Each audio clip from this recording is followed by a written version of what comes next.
ঢাকাই চলচ্চিত্রের চিত্রনায়িকা নুসরাত ফারিয়া, অপু বিশ্বাস, নিপুণ আক্তার, ভাবনা, সুবর্ণা মুস্তফা, চিত্রনায়ক জায়েদ খান সহ ১৭ জন অভিনয় শিল্পীর বিরুদ্ধে হত্যাচেষ্টা ও রাষ্ট্রবিরোধী কর্মকাণ্ডে অর্থায়নের অভিযোগে চিফ মেট্রোপলিটন ম্যাজিস্ট্রেট আদালতে মামলা হয়েছে। মঙ্গলবার মামলাটি রাজধানীর ভাটারা থানায় তদন্তের জন্য পাঠানো হয়।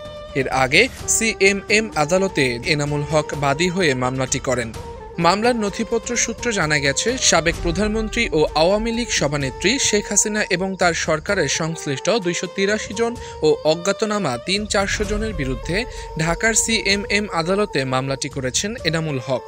মামলায় বৈষম্য বিরোধী আন্দোলনের বিপক্ষে অবস্থান নিয়ে আওয়ামী লীগের অর্থ যোগানদাতা হিসেবে আসামি করা হয়েছে ঢাকাই চলচ্চিত্রের জনপ্রিয় অভিনেত্রী নুসরাত ফারিয়া, অপু বিশ্বাস, সুবর্ণা মুস্তফা, রোকেয়া প্রাচী, আসনা হাবিব ভাবনা, সোহানা সাবা, নিপুণ আক্তার, মেহের আফরোজ শাহন, জ্যোতিকা জ্যোতি, সৈয়দা কামরুন নাহার শাহনুর, তারভিন সুইটি, জাকিয়া মুন, তারিন জাহান, উর্মিলা শ্রাবন্তী কর, অভিনেতা আজিজুল হাকিম, সাইমন সাদিক ও জায়েদ খানকে। ভাটারা থানার ভারপ্রাপ্ত কর্মকর্তা মোহাম্মদ মাজহারুল ইসলাম মামলার বিষয়টি নিশ্চিত করেছেন। ডেস্ক রিপোর্ট, আজকের দর্পণ।